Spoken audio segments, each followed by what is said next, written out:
Many women find themselves in violent relationships every day. Oftentimes, victims are too scared or embarrassed to admit to violence that's happening at home. He was continuing to stalk her and show up at her home. Sending emergency. Oh, my mommy and daddy are having a fight. It's tragic that it can be often very hard and very difficult for women to leave those relationships. You don't understand. He has a history of beating me up. He's been arrested for assaulting me. According to the police report obtained by Not on Your Side, she yelled, "Oh my God, he's here." Domestic violence. Domestic violence. Domestic violence. A history of domestic violence.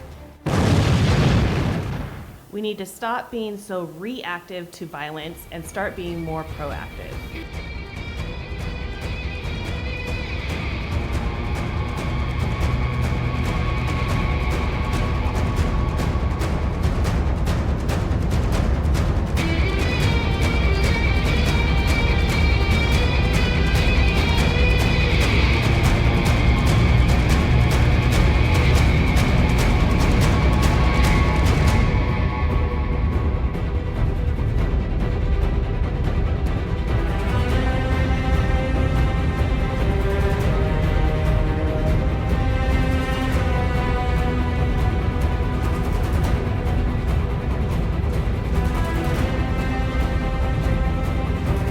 Warrior Forge Project is currently looking for podcast sponsors. If you'd like to be mentioned before and during each podcast, please email us at warriorforged@gmail.com or through our website or social media platforms. You can find us at warriorforgeproject.com or find us on Facebook, Instagram, Twitter, Tumblr, or YouTube. The Warrior Forge Project is a 501c3 nonprofit corporation, and all of its team members are volunteers. All sponsorships and donations are greatly appreciated, and 100% of sponsorships and donations go straight into program development to travel and teach women, children, and families mental and physical self-defense. All right, good morning, ladies and gentlemen. This is Stacey Councilman with the Warrior Forged Project podcast, and today in the studio we have Linda Navarro. Do you go by Navarro? Yeah. Navarro. Okay. And your husband's last name is Garcia, right? Garcia, yeah. Okay. I was like, I just realized that. I was. I know. I got to change it. Still haven't done that. No. That's all right. So this month we are talking about domestic violence awareness, and it is October. So one of the topics of the month is domestic violence awareness. And so all month long, we've been kind of sharing some stories and some experiences, as well as what we learn as instructors with the Warrior Forged Project about domestic violence and how to protect our future generations from it. So, like I said, today we have Linda in the studio as a guest, and we're just going to kind of talk a little bit about domestic violence and the warning signs and how it can kind of sneak up on you, and maybe some tips and hints and tricks on how to kind of pull yourself out from under the grasp of it, because it is probably one of the hardest things that I've had to deal with in my personal life, and I'm sure Linda can agree that's one of the hardest things she's had to go through. Yes, I highly agree. It does sneak up on you. So we understand, what it takes to fight that, and unfortunately how common it is. Yeah, a lot of women, they start in their relationships and everything seems to be flowers and everybody's happy, and then other people start seeing the signs of,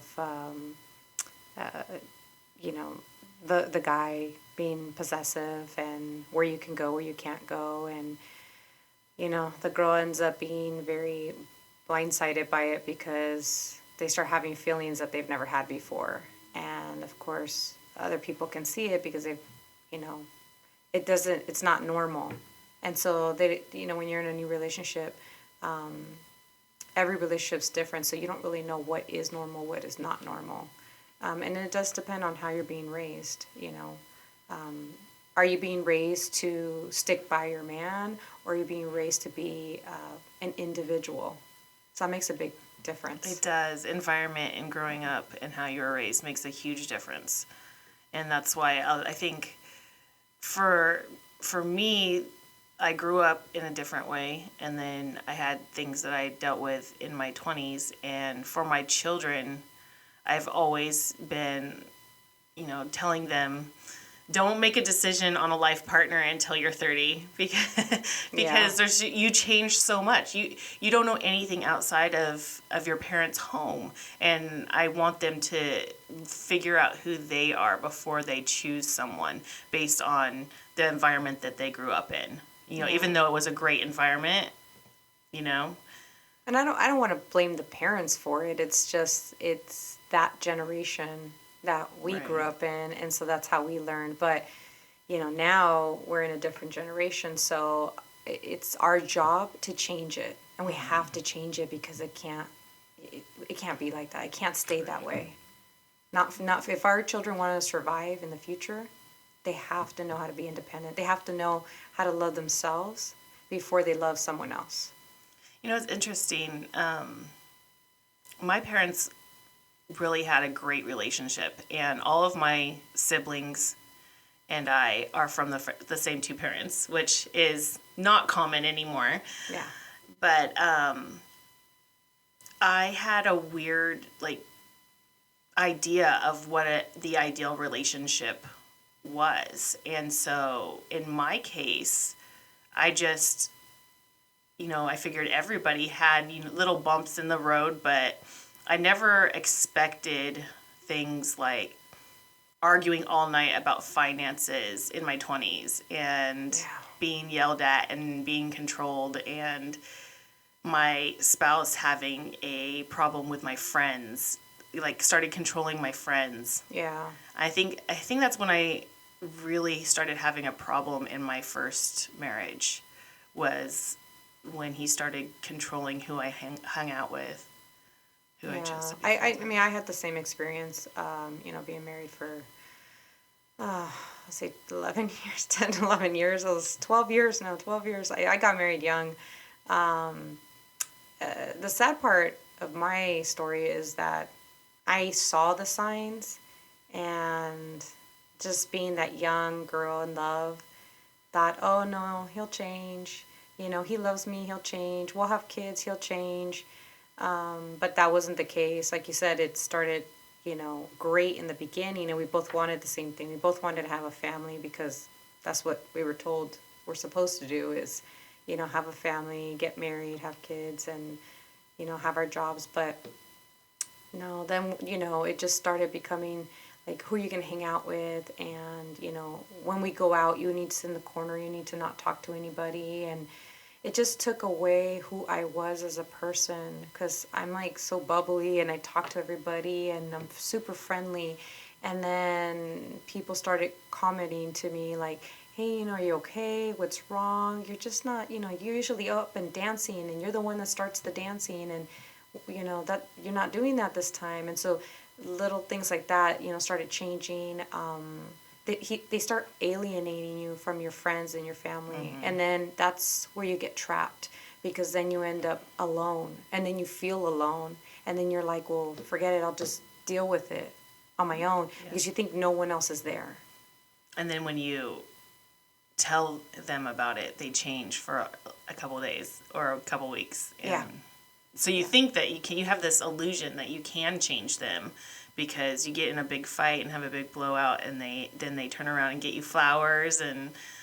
Oh yeah, the manipulation is unbelievable. Yeah. It's unbelievable, and it's sad because not only did my ex manipulate me, but he, my two kids are now in their 20s, and he manipulates them now, and so you don't want to intoxicate your children by letting them know exactly what happened.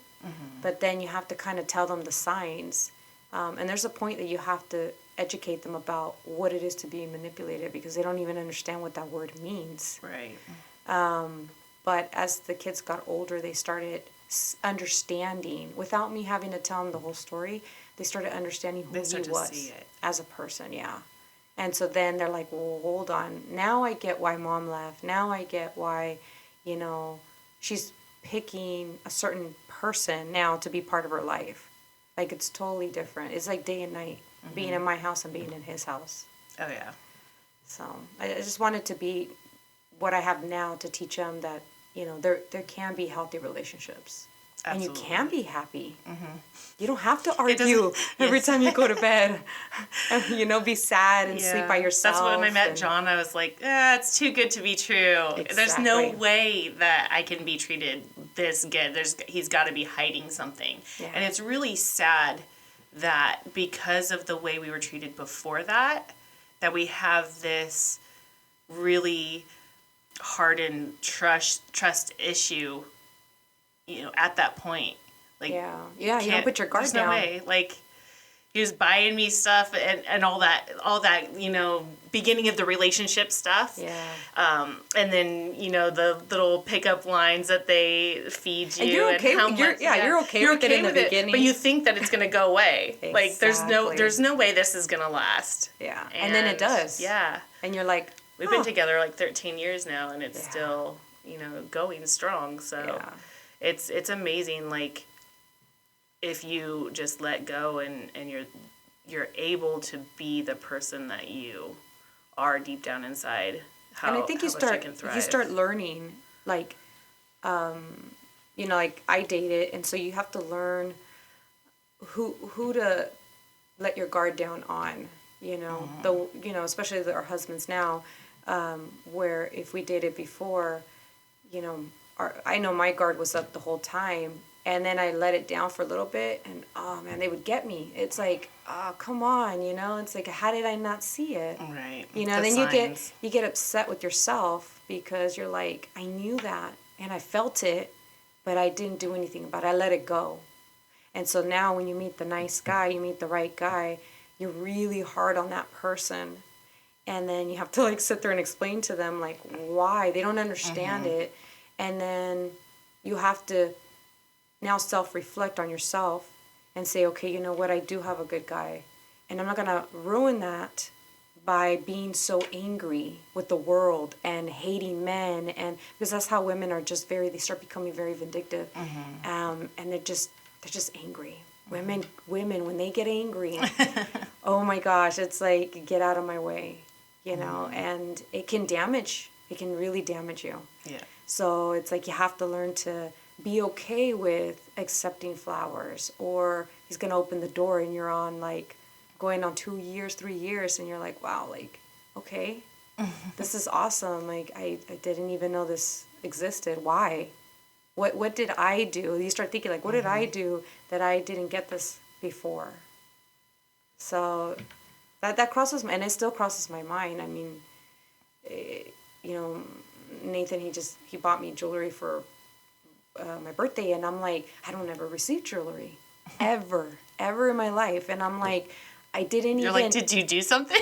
Yeah, and I'm like, oh, this is nice. That was my reaction. I opened it and I was like, oh, okay. There was no like excitement. There was no, I don't know. It was like not a reaction. Aww. And then I was he like, sad? No. He's like okay. And I just told him, I said, and my first thought, because you know, we always come from, my jobs are always like, you work paycheck to paycheck, so everything was, you know, money. And I was like, my first question was, how much was this? Instead of saying like, thank you. And he's like, it was a lot. And I was like, okay, well, I don't understand. Like, why would you, we're so like on a budget with everything. So I didn't understand where he was coming from. And so he had to explain it to me. And I was like, okay. He's like, I got it for you because it's not just, I could get you flowers anytime. He's all, but this is something that it's on your birthday, it's a special day. It should mean something. You should have something that you can pass down to your girls. So I'm like, that blew my mind. Like, I was like, okay, I didn't even see that. And then I was like, okay. And I really started appreciating the jewelry. And I was like, oh, okay, I get it. And I go, oh, well, this is what my friends are always like excited about when they get this type of jewelry. I'm like, they're always like flashy about it. And me, I'm just like, should I wear this? Am I going to get robbed? That's what I'm thinking, because I'm like worried about, we take our self-defense class, and it's like, okay, I'm always watching my surroundings. So I'm like, I don't know if I could wear these. Like, I shouldn't wear them to this place. I shouldn't wear it to that place. And he's like, wow, yeah, it's always on call or something. So it's like the two go together. Yeah. You always have that awareness, but then you're always like, in your relationship, like how something should be. I don't know, it should go together. Mm-hmm. You shouldn't let your guard down. You find with your current relationship that you were very upfront with everything and about who you are and out in the open with everything about you. Yeah, on my my relationship now, yes. Like, I think that's what really helped me. There's no sugarcoating. Our relationship, like it was pretty much. People say that they marry their best friends, but I think a lot of people don't understand the meaning of that. Like, it's missed. I don't know. It's completely missed. We know everything about each other, and a lot of times we know more about each other than we know about ourselves. Yeah, I think the best friend part gets mixed with the I love you and I'm in love with you. Mm-hmm. Because who knows? Nobody you like knows to hang what out with is. that person. Like, it's your bae. That's a new world. Like, word. Like, it's your before anyone else. So you consider them your best friend because that's the person you want to hang out with. Yeah. But really knowing someone, and in every way, and being able to, not hide anything and trust that person, or, you're messing around on the couch and then you play with each other's phones. Like, that's like a big taboo thing. Yeah. Some people even in their marriages don't trust each other with their phones. And if you phones or bank accounts, like everything's separate. Which is crazy to me. Like, how do you live like that? I'd rather just be on my own. Yeah. If I can't trust the person that I'm living with, I don't know why. And some people are raised like that, to have everything separate. And that's the way mine was before. Everything was separate. It was, mine is mine, yours is yours.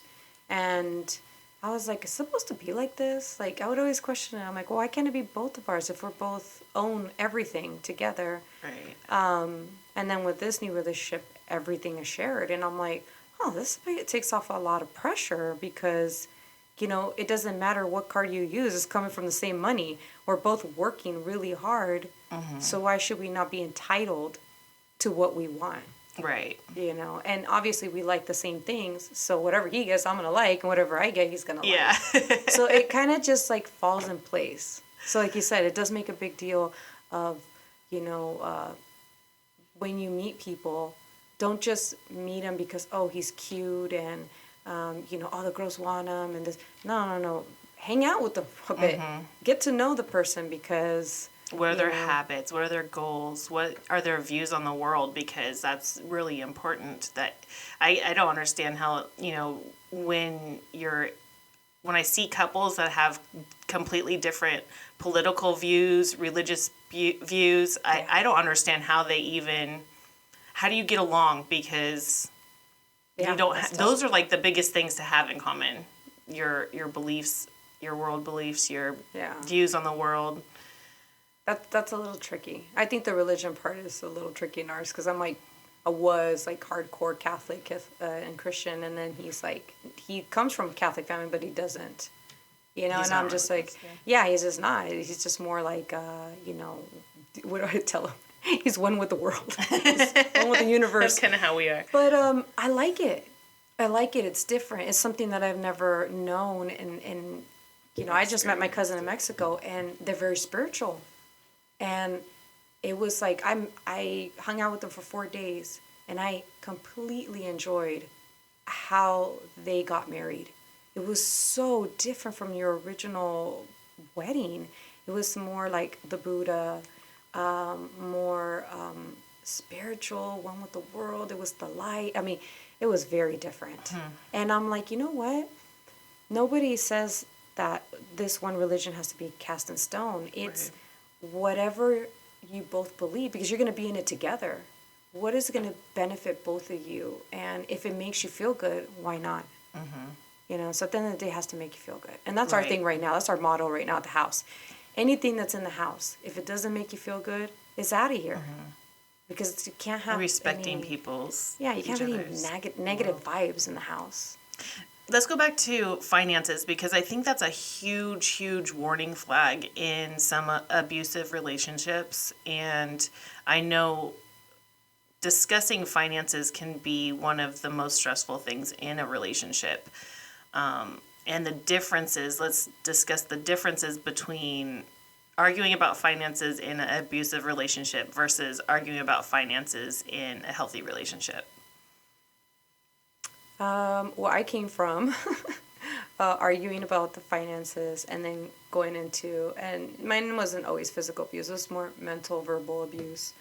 It was just an everyday thing. It was really stressful. It was me never having money because he felt entitled to my money. And I was dumb enough to always give it to him. If he wanted something, I would give it to him, and it's like I never had any savings. If anything, like my mom always said, if there's, you should always have a backup. And I never understood what she meant by it. But she always said, as much as you think your marriage is good, you should always have a backup. And I was like, no, Ma, I don't need a backup. What do I need a backup? I'm fine. Oh, I needed that backup. And I did not have that backup. And I should have listened, because he took all my money, all of it. I mean, I went to all his toys. And then when we got divorced, I didn't get anything back. The only thing I could do to, not to be vindictive, but to save myself, was to go bankrupt. Because I had helped him get a motorcycle. Yeah, I helped him get a motorcycle. We had the house. And it's like the only way to clear my name was to go bankrupt. Now he could no longer have the bike, because he wasn't going to give me the money for the bike anyways. But with that fighting came a lot of verbal abuse. I'm an idiot, and maybe I should work some more. You're never going to have anything without me. You're nothing without me. Just cruel things. It was like, you feel like you want your life to end, you're just like, I can't do this anymore. I want this to be done. Why do I have to keep suffering like this? Who is he to make me suffer like this? And then you go to bed and you sleep separate. You could feel that bad tension. Yeah, that bad vibe, the tension, and then it's just same thing the next day. You wake up and everybody's pissed. And so it's like, it's horrible. It is. It's a horrible feeling. Yeah, controlling money is a big red flag. And anytime I hear somebody in a relationship that's getting an allowance from their spouse, oh my gosh, that's a red flag, guys. And I don't mean to laugh, but it's like getting allowance is a red flag. Yeah. Even my husband's ex did that to him, and he was making all the money in the household, and she would give him allowance. Wow. Yeah, that's tough. Let me see if Anthony's here. Okay. I'm gonna pause. Lord, if I can find you on here. Give me a notification. All right, we're live. Hi, everyone. Good morning. We are testing our video podcasting skills, so bear with us while we get used to this, trying to make it a normal thing. And Linda's kind of following on Facebook so that we can see if anybody has any questions or anything, and to make sure that it is coming up live. So we are talking about Domestic Violence Awareness Month, and all month long we've been working on this theme. Talking about what we learn at the Warrior Forge Project in regards to domestic violence and the warning signs, as well as sharing stories, because I think it's very important to share our stories. And working with the Warrior Forge Project, finding women to work with, we have found that, pretty much everybody on our team has had their experiences with domestic violence, if not personally themselves with a family member. So everybody has had their experiences with some type of domestic violence. So it's always a lot to talk about, and unfortunately it happens a lot more commonly than we'd like to admit as a society.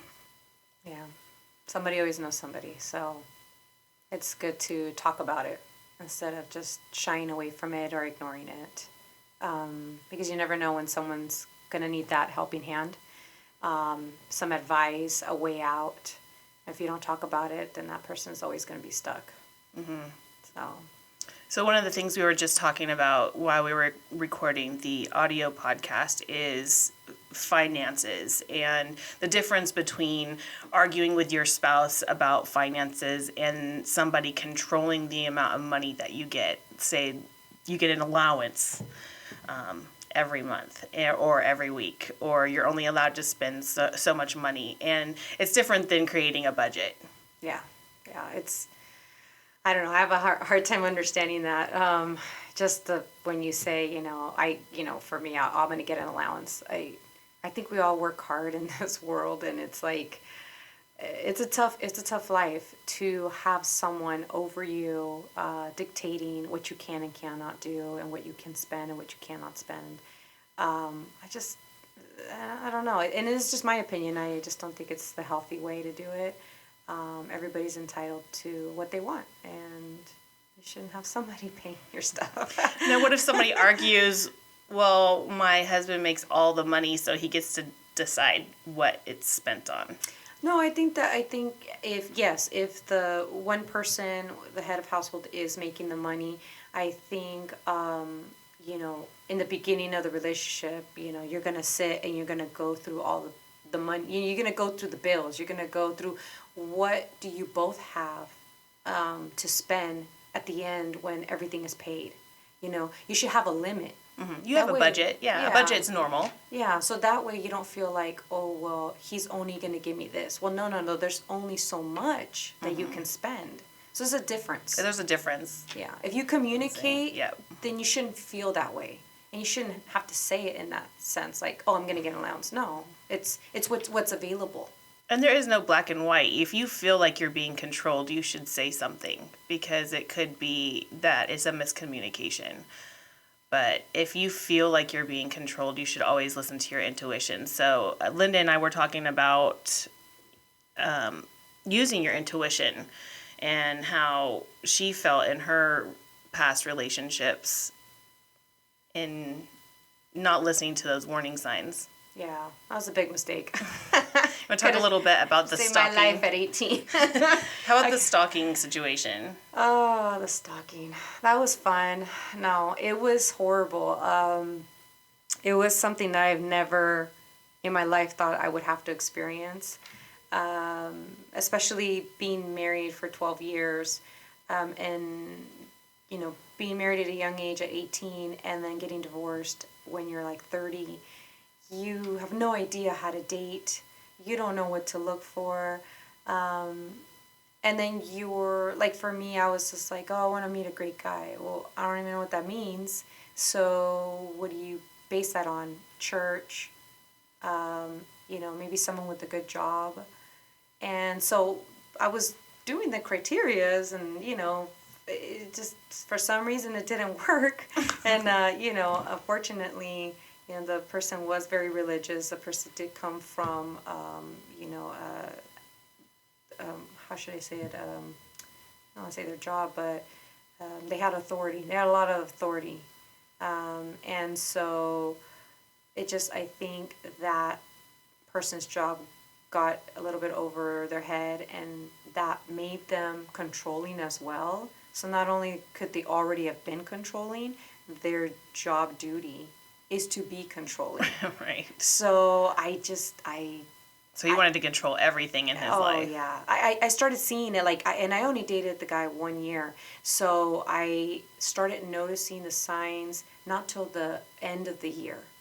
I mean, like you said, it was you had that honeymoon period super first. Sweet, fancy dinners, going out dancing. I mean, it was fun. Mm-hmm. Not a red flag at all. And then little by little, it's like, oh, can you be home when I'm home? And I didn't live in the area, so I had my 2 children, and I lived 100 miles away. So it was always like me coming, and me staying and me making food. And I thought, well, wait a second, I was already married for 12 years. What am I doing? And then I just thought, no, this is fine. He's working. And I wasn't working at the time. So I felt like, okay, this is how I can repay, for him. He works and I'm not working right now because I'm injured. So it was just like, I just kept putting that in my mind. And then I would want to go out with my family because it was an opportunity while he's working. I get to go hang out with my family, and I sometimes wouldn't make it back on time, and he would be so upset. And why are you not here? You should be here, and I'm hungry. And I'm like, oh my gosh, what? This is worse than my marriage. Like, it was literally worse than when I was married. Wow. At least I never had him talk to me like that. Did you think he was joking at first, or did it come on so suddenly that? No, I thought it was a joke. Yeah. I thought, is he serious right now? And then I would say that too because I'm very outspoken, and I'm like, are you serious? And he's like, yeah, I'm very serious. I work and you should be here. And I'm like, but I'm not married to you. And you know what kind of relationship I came from. If you're going to be that person, then I don't want to be with you. And so I would draw the line right there, and then the manipulation would come in, and I'm sorry, and I was just really tired. I had a hard day at work, and of course, I fell for it. And so it just kept going on and on and on. And I think the one thing that drew my attention, and it's unfortunate that it had to happen, but he had made a promise to my daughter that he would take my kids. I don't know, we were going to take them somewhere. And he came home from work and he decided to throw a tantrum fit, is what I call. And he turned around and my daughter was like, I want to go. She's still very young. She's only like 9. I want to go. And you promise, Mom, you promise. So she's talking to me, but he's also in the car. And he turned around and he says, you know what? He's like, you're being a brat. He's like, and if I say we're not going, we're not going. And I had the most horrible feeling in my gut. Like, my throat was like, okay, this is not okay. I'm like, how dare he talks to my daughter like that? And my kids are very good kids. And I was like, okay, this is it. We gotta get out of here. But it was so weird how I left because, one thing is, you date somebody, don't leave your stuff in the house. Like, I'm sorry. But you gotta take it all then. Yeah, do not leave your stuff at the house. It's dating. You do not live there. And so I snuck out. I told my children, hey, I apologize. This should have never happened. I should have saw the signs, and we're done with him. Because it's not just me. Right. It's my kids are part of it. And I said, all I could say was sorry, and I didn't know. And I said, get all your stuff, we're leaving, and we're never going to come back here again. And their faces, I feel so bad because I wish that my children were old enough to talk to me. They didn't express to me how much they hated him. Aww. I know. And I was just like, oh, if they would have told me that, I would have never stayed. Aww. I would have left. So they expressed that when they got older? Oh, yeah. And I just told them, I was like, I try to be as open with you guys so you can be open with me, but I guess it's a sticky situation since it was a fresh divorce, right? A fresh new boyfriend, and there's no right time, Right. I could have dated that guy 10 years from the time I got divorced. The same thing could have happened. Right. So, I ended up parting my ways, but I thought I parted ways. And no, he was just constantly, he started stalking me, he started looking me up, and it didn't help that my sister worked with him. So he started manipulating my sister. And so my sister started telling him things that I was doing. And so I got upset with my sister. So right. That kind of messed Don't up tell our him anything. Yeah, I was like, he's really after me. And she thought it was a joke. When I started saying it, people were like, oh, come on. Who's going to be after you? And I had ridden motorcycles at that time. And so he had my motorcycle. And he knows how to fix motorcycles. So when I told him, hey, I got to pick up my motorcycle because that was the last thing for me to pick up, he kept not letting me get it. And I said, look, you're going to either give me my motorcycle or I'm going to call the cops and get my motorcycle. It's my motorcycle. And so he's like, okay, fine, you can come at this time. So I went to pick it up. I drove it home. And I had someone follow me, I don't remember, a friend or something, all the way home. And then 2 days later, I went to go ride with my friends. And the one piece that holds the tire in the back was completely loose. And I was driving on Highway 12, and people die on Highway 12. And all I heard was the back piece fall and drag as I'm riding. And so I had to pull over, and my friends that, rode my motorcycles with me said, have you ever checked your bike? And I said, well, yeah. I said, my bike's, all the lug nuts are always tight. He says, no, someone loosened it up. He said, because this doesn't get loose unless you like really get in there and unloose. And I just got the chills because I knew who it was. I knew he did it. And I just couldn't believe why somebody would actually do that. Like, I could have died. And no, it just kept continuing. So I never rode again. After that, I was just scared. I never rode again. And I ended up selling the bike. And then I would still go and visit my sisters in the Bay Area. And every time I would go, my personal property was getting damaged. My vehicles were getting, he was throwing oil on my tire brakes, breaking into my car. Now he was breaking into my sister's vehicles, because he knew where my sisters lived. Wow. I mean, it was horrible. So I ended up getting a restraining order, and I ended up finding a device, a tracking device underneath my car. And what? and where I live, that's how he knew where you were. He knew where I was. Wow. I didn't even know, and I had a feeling, and I said, "How is it possible that he knows where I am? Right. There's no way." And I told the officer, the detective, because I had a case, and he says, "No." He's like, "You're fine. You're fine. Everything's fine." And I said, "No, he knows where I am." So I happened to have a friend that worked for a smog company, and I said, "Hey, I need you to lift the car. I need you to lift my truck and check if there's a tracking device under there." And he looked at me like I was crazy. And I said, "No, I have a stalker. I need you to look up underneath. Please really look." You need to at least relieve your mind of it, yeah. And at first, the kid was looking under there, right? They had a kid working there. And he goes, "No, I don't see anything." And he said, "Let me check one more time." So he went to go check, and he came back with this huge device. I mean, it was bulky. That thing had battery life for 6 months. And I was like, oh my God. I just went into tears. And I was like, I can't even comprehend why this is happening. Why would he do this?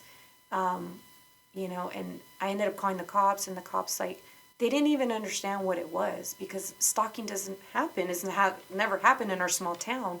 So they didn't know what to do with it. And I was like, okay, well, maybe you should open it up and find out who it's registered to. Right. I'm the one that's telling them, you have to find out who it's registered. Well, they had to get a court order in order to do it, and they wouldn't give it to them. So it kind of just sat in evidence. And then I asked them, what happens, how long is it going to sit there? Right. Well, it'll just sit there, and then eventually we'll throw it away. And I'm like, throw it away? That's my They don't do livelihood. anything unless he actually comes in and physically attacks you. And that's what they kept saying.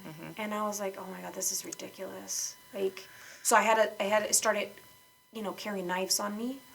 I got a little stun gun. Mind you, I'm so new. I don't know how to use any of this stuff. I even went and took a little gun license to say I can buy a gun. It's not the license where you can learn how to shoot the gun.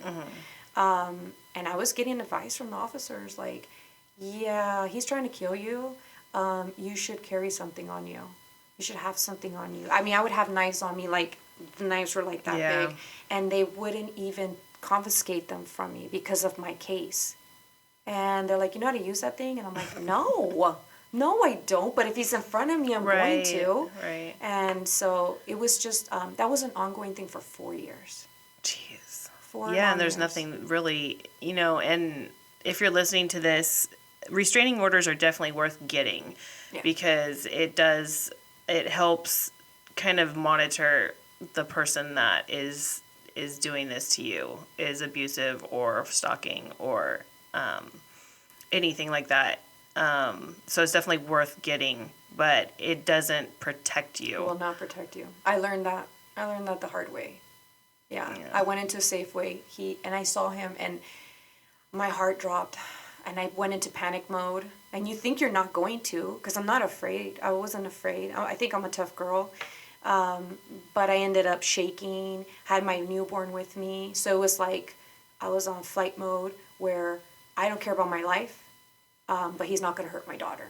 You know, this is a brand new baby, you know, how am I going to, and what was crazy was that the person registering and the person behind me in line knew something was wrong. And they both looked at me, and I kept looking back, and I kept looking back, because I thought, I need to know where he is. I need to know where he's going. And I lost him. I lost him in the grocery store because I was in the line ready to go. And the lady, I mean, I couldn't even pay. And she's like, what's wrong? Something's wrong. And then the lady behind me, too, was like, something's wrong. And I said, I didn't even think to tell him to call the cops. I just said, I need someone to walk me out to my car. I just wanted to go, you know. And now that I think back, I should have called the cops right then and there. But when I got in the car, I did. What happened with the restraining order was they put the wrong date of birth for him. And because they did that, they couldn't match him. They couldn't find him in the system. So I'm in the parking lot, and I'm like, I can't leave. I need to see where he is because he might follow me home. And I didn't have my husband with me at the time, which he was my boyfriend at the time. And I'm like, I'm by myself with a newborn. What am I supposed to do? They didn't come till the next day. And when they came, there was like 5 of them. And I was really bitter and upset. And I was like, what are you going to do for me? He was going to kill me yesterday. I'm safe today. And then I thought to myself, okay, I need to protect myself. Like, if I see him again, it's me or him. And it's unfortunate to say that, but they're not going to, it's a piece of paper. And if he gets me and he kills me, then, yeah, I'll be on ID. I'll be that girl that tried to, you know, it's like, and I would tell them that, and they would laugh, and I'm like, I'm not playing. I watch ID every day. Like, I know exactly what I should be looking for, and this piece of paper is not going to save my life. So it's just going to help you catch him when he kills me. But he was very good. He was very good. He was always 10 steps ahead of me. As much as I was ahead of him, I would try to be, he was always ahead of me. That's so scary. Yeah. And I don't know, we ended up going to court, and the judge was really strict in Stanislaus County and told him, you know, you will lose everything if you continue to bother her. She's like, I don't understand. But he was like how do you say it, the Heidel and Jack and Heidel? Yeah, yeah. Oh my gosh. He went to court, and it was like he was a totally different person. Yes, ma'am. Yes, sir. Yes. And he would even say hi to me. It was the weirdest thing. I'm like, please don't talk to me. I don't want to look at you. I don't want to talk to you. And he would say, hey, how are you doing? And I'm like, oh my God, he's no psycho. Conscience. Oh yeah, it's like he's psycho. Yeah, he's sociopath. Oh my gosh, yeah. So finally, I had to gate up my house. My house was fully locked down. I felt like I was in jail. And then now finally I'm here in this new town, and I feel so free. I can actually open a window and feel the breeze come in, where I had pieces of wood on my window back home. And I had bars in my front door. It was ridiculous. It's ridiculous. And if somebody out there tells you that they feel that their life is in danger, or they have a stalker, or, you know, don't laugh. Take the time to find out what's going on. The problem is people don't want to get involved. They want nothing to do with it. But you can save someone's life. Oh, yeah. You know, it doesn't even matter what you do. You can call someone else that can help that person. Or even just listening, you know. Sometimes you just want somebody to listen and believe you. That's the thing. Believe. Nobody believes you. They think you did something to cause the stalker. You know, is it because you're too pretty? Is it, you know, because you were, you know, flirtatious with them? That doesn't have to be. It just could be that person is that. And you were with that person for a year until, you know. Yeah, and dating afterwards was hard too. Nobody wanted to date me because I felt like I had to say, hey, I have a stalker. Because for their safety too. For their safety. For my friends and my family and people I was dating. And these guys would just take off. They're like, oh, no, I'm sorry, I don't want anything to do with that. And I'm like, wow, you're not a man. And Nathan actually ended up sticking around. And I told him, I said, you don't have to stick around. And he's like, no. He's like, he doesn't scare me. Why? If he's going to come and hurt us. And, you know, he even damaged Nathan's property too and his vehicle. Jeez. Like, and I wasn't even dating him then. I was just friends with him. And it was embarrassing. It was like so humiliating and embarrassing for me. And Nathan was such a great friend at that time that, you know, he didn't make me feel like it was my fault. He made me feel like, yeah, you are the victim. It wasn't. No, it wasn't my fault. And from listening to all the other people, I felt like it was my fault. He was the only one that believed, you know, and my other sister. They just believed, and they were there to protect. Wow. But yeah, and that's a big thing. I think talking to psychologists, friends that work with victims, and one of the big things is victims just want somebody to relate to, and somebody that believes them, and somebody that's been there, and some hope.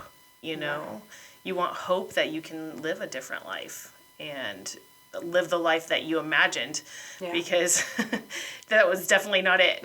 Yeah, it was. Yeah, I had a lot of my single friends that were like, oh my God, I've been dating for years. I've been single for years, and I've never had anything like this happen to me.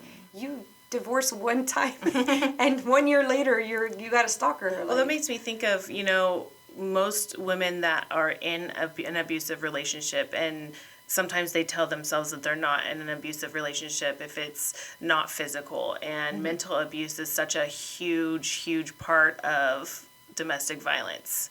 It doesn't have to get physical to be abuse. And a lot of times I think women tell themselves, well, I'm not going to find somebody better, or it just seems like too much work to... Or I have kids. If I divorce him, then what about the money? Where am I going to live? How am I going to take care of my kids? How am I ever going to find somebody else that will love me? And just, it's really...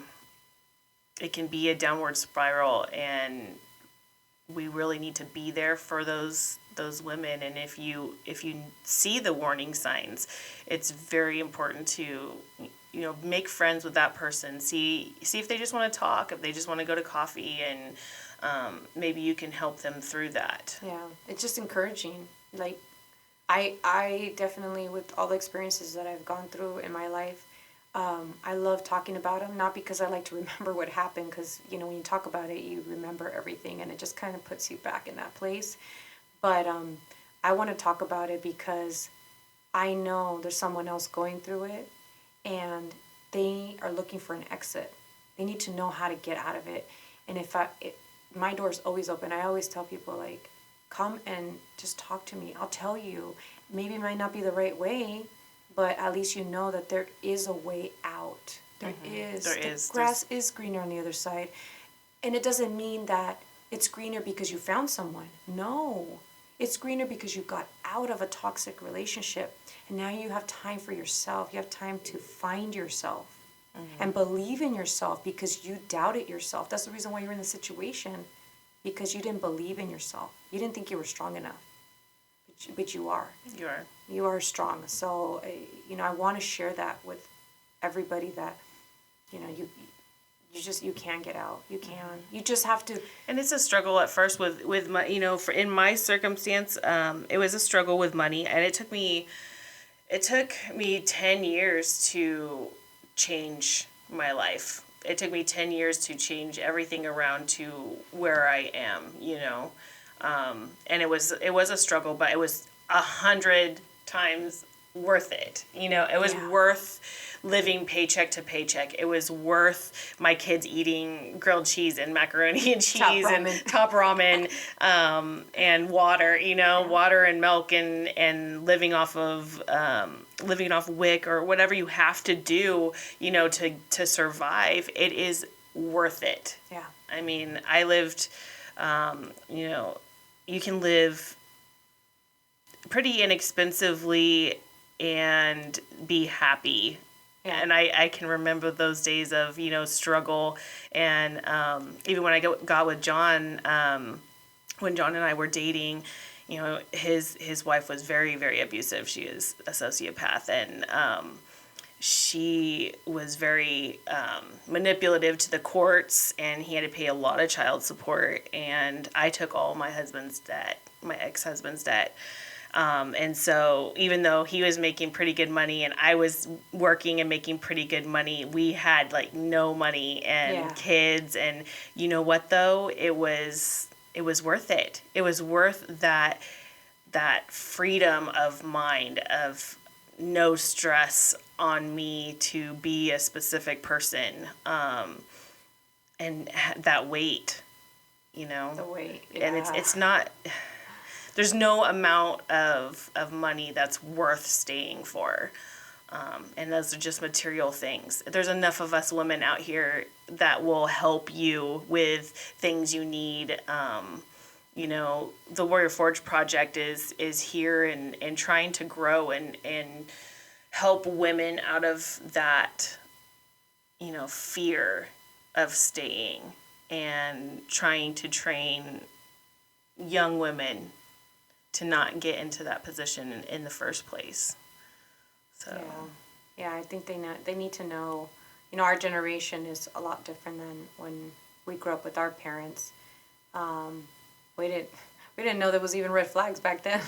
Right. And now it's like everything was pretty much, you know, hush hush, you know, and now with social media and everything, everything's kind of out in the open.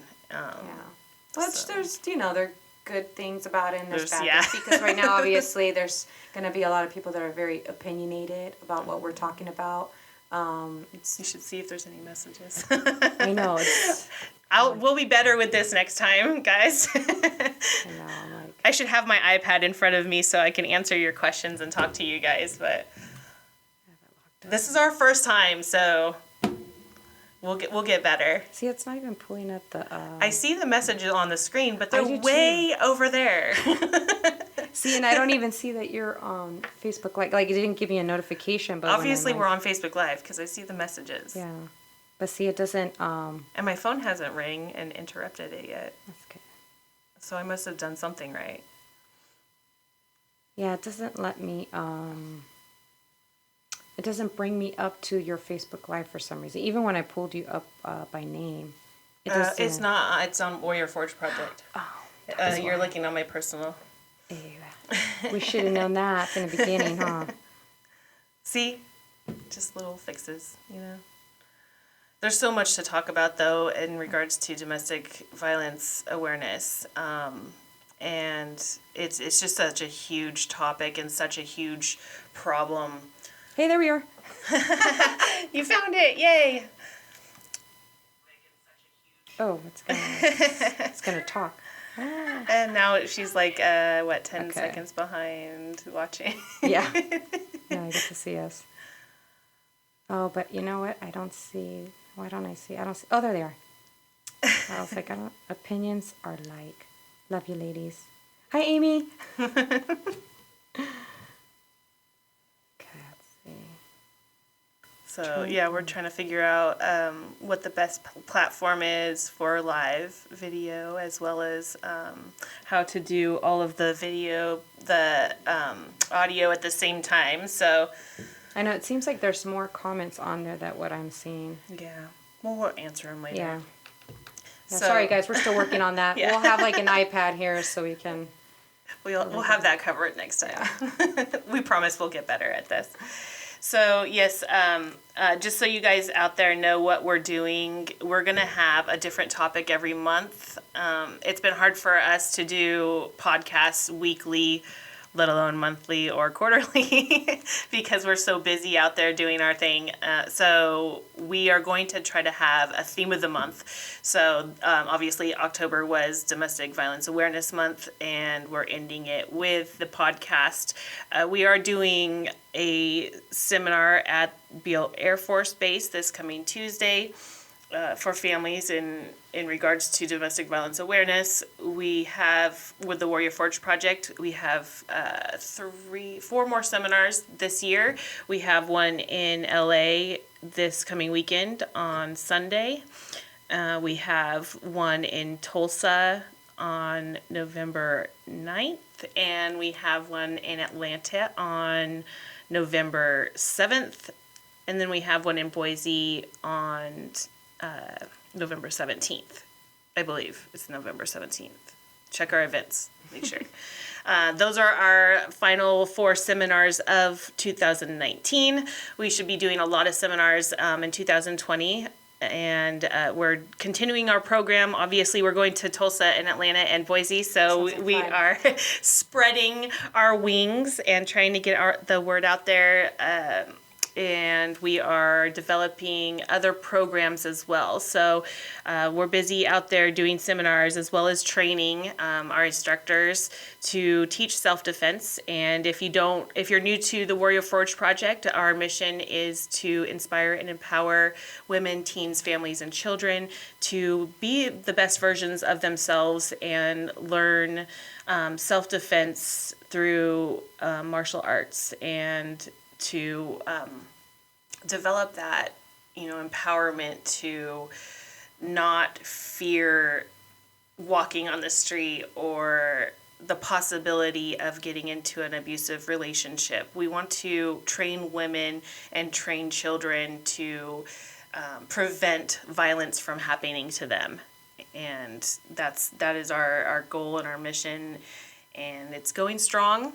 It is. I love the Warrior Forge. So I met Stacey because my husband does BJJ, and he went around, because we're new to the area, we're about a year now, but he went around looking and trying out every single school in Roseville, Rockland, and we came across Infinite, and he just could not stop talking about Infinite and just the people there and how it felt so good to be in it. Like, he didn't feel out of place. And then he came to me and he says, hey, there's a lady there that does self-defense. And I was like, oh, did you say self-defense? And I was like, what kind of self-defense? And he goes, well, you always want to protect yourself. And I'm not sure, but she teaches it, and she teaches it for free. So my 2 things was, it's self-defense, and I come from a background of, my stuff, the abuse and everything, and stalking, and now being in real estate, I have to seriously watch my back at all times. And then she said free. And I'm like, okay, nothing's free. And I'm like, what's the catch, But everybody always thinks there's a catch. There's always a catch, yeah, right? It's like, I'm like, okay, nothing is free. What's going on? So I was nervous because I'm here. I don't have any friends here, and he's like, do you want to go with me? But I couldn't because I had the kids. And I said, no, I can do this. I'm going to go by myself because my daughter couldn't come. And so it was like a lot of people the first time I came to Rockland. It was like over 60 to 100 people. I don't know, so many women and young girls. It varied on age. We signed a waiver, and we just got right into it. And I was like, I could tell that there was some women that you can see it in their face that really did go through something, some sort of an abuse. And then you have the other ones that are young and they don't know, and they're just like, oh, self-defense class, this is fun. So I'm just glad that all types were there, because you never know when you're going to get into that situation. But when I met Stacey, she looks very intimidating. No way. And I'm just like, oh man, she could kick my butt. It's like the first thing I'm thinking. And but when you start talking to her, you're like, and I can't look at her because then I'll start crying. I started talking to her, and I was just like, oh man, she gets it. Like, I get it.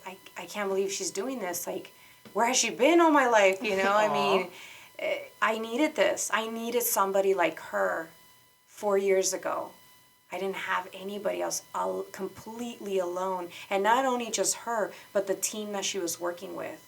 Those girls had stories. It's all about the team. Oh my gosh, they had stories, and it just like, it was in my throat, and I was just like, don't cry, because I'm like obviously new, and I'm like surrounded by so many women. I'm like, don't cry here, don't cry. You're here because this is where you're supposed to be. Mm-hmm. And I mean, we've been friends ever since. I actually started doing BJJ in the morning, and I mean, it's until I got hurt. But it's been one of the most exciting things that I could have done. It was just like, everything fell into place, And she's so inspiring. Stacey's so inspiring. When you talk with her, you're just like, wow, I didn't know that. And the stuff that she teaches, she knows so much martial arts. You know, I came as a teenager from martial arts, but she just, I didn't even know there was Filipino martial arts. And I took to that. So, I really want to continue doing that. BJJ, I never thought I would do it because I'm like sweaty people. I don't want them on me. They're too close. And but when you get that feeling of choking someone out or being choked out, it's like, oh my gosh. Addicting. It is. And you're just like, okay, it puts you in a position where, what if I get stuck in this position? What if someone tries to rape me or someone tries to pin me down? You have to, what would you say was like muscle memory? Your muscle memory will get you out of it versus you not ever knowing and you're stuck and you're doomed. Like, that's it. There's your life because you just got raped, you know? It's so empowering to have that just naturally come out. It's the fight. You got to be ready to get out. Mm-hmm. And I don't know. I'm just so grateful, and this is why I'm here, because I'm all about the Warrior Forge. I'm all about the self-defense. I'm all about the BJJ. I'm all about the any type of martial arts, because you have to. I have girls, and I look at my girls and I cry because I'm like, oh my God, I have girls. Girls are so hard. They are, and it's like, no, I want a girl that she's gonna be the sweetest thing. Like, if you ever go see Stacey fight, she goes up there on that mat with smiles, and I'm like, how does she do that? You know, where other people have their game face, and they're just like, they want to go, and they're trying to murder, and their face is all angry and mad, and, you know, they're in the zone, but she's so happy. And then she starts fighting, you're like, holy heck, she's gonna murder this person, you know? And it's like, yes, that's what I want. That's what I teach my girls. Like, be the sweetest person you could be, but if someone gets near you, you take them down. Mm-hmm. Like, and I was taught that way by my stepdad. Don't let anybody, and this is why it all fits in with me with the Warrior Forge, because my stepdad trained me that way. He was also an officer, and he was in the Army, and he was in my life at the right time as a teenager. To see that example and so we protected ourselves. And he's like, no, you're going to protect yourself mm-hmm. at whatever cost. Mm-hmm. And so just right now, it just totally fits in my life. And mm-hmm. I'm 41, guys, okay? My hips don't work as well. But no, you just got to keep going. You just got to keep doing it. And yeah, you're going to get injured along the way, but... And there's a place for everyone. You know, the mental part is just as important as the physical part, and that's what we talk about a lot in the Warrior Forge Project and in our seminars, is building up the mental strength to be able to protect yourself and draw those boundaries and see the warning signs, see the cues the predator uses so that you don't get in a physical confrontation. But if you do get into that physical confrontation, that you can take care of yourself. And so... you know, Linda's kind of been a little more distant lately because she's had some injuries and some physical things she's had to deal with. But there's always a place for you in the Warrior Forge Project, because it's not all about the physical. We need, you know, the Warrior Forge Project is a business, even though it's a nonprofit, and we have so much room for everybody in this nonprofit, because it's going to take an army to complete our mission. And I actually don't think our mission will ever be completed, because there's always going to be a need for violence prevention. And, you know, we're getting into areas of protecting people from sex trafficking and bullying and all these different areas that were needed. And so there's room for everyone. You know, we got to talk about these topics. Yeah, because bullying is one topic, trafficking is another topic, right. And it's just, there is a lot to say about each individual one. But yeah, I mean, I got my Krav Maga instructor license with Stacey, and then I got injured afterwards. But still, I could still go, and even though I can't participate, I could still be there to encourage the girls, and, you know, maybe put their posture a little bit correct, because they're not going to know how to do that. You know, I feel like I'm pretty good at that. and just help out in whatever Stacey needs when it comes to instructing, because the classes do get really big, and there's a lot of women there, and you just want to make sure that they're doing the posture part of it right. It's not about always they're taking getting their answers, their questions answered. Like, and why do you hold especially it here, and why do you hold this way, and how do you get out of that? I mean, a lot of questions. And with a big group, it is hard to answer questions or be there.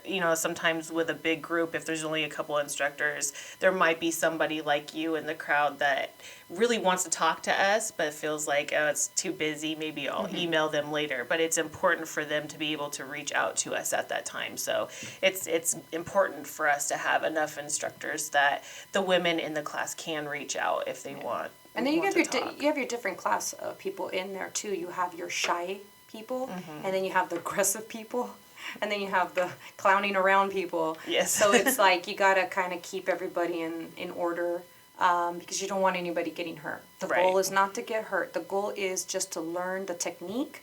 You have to learn the technique, and then if you have to use it by force, that's only because you're in danger. You don't ever use it just to play around and hurt somebody. I mean, it's pretty serious, and you can choke somebody out to the point where they pass out, and you can break someone's arm. You can. And it's not to play with. So, I don't know. I say take the class and try it out, and you never know if you're going to like it. Yeah. It could be for you.